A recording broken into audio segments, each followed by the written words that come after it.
नमस्कार. आपलं नाव सांगा पूर्ण. गाव बेलापूर. आपण जी व्हरायटी केली भेंडीची मै कोचरिटा, तर आपण तिला हे मायक्रो स्टीम जे मायक्रोफीड कंपनीचं आहे ते तुम्ही फुलकळीसाठी वापरलं, तर त्याचे रिपोर्ट कसे आले ते शेतकरी मित्रांना सांगा. हे ज्यावेळेस औषध वापरलं ना त्यानंतर पिकातलं अंतर एकदम कमी झालं. फुलांची संख्या वाढली चांगल्या प्रमाणे आणि ग्रेनरी आधी महाराष्ट्रांनी ग्रेनरी आली.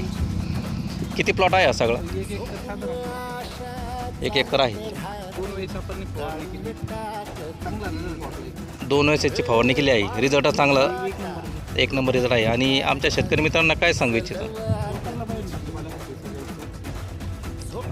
तर शेतकरी मित्रांनो, गाडे पाटलांनी जसं मायक्रोफीड कंपनीचा मायक्रो स्टीम वापरून आपल्या भेंडी प्लॉटमध्ये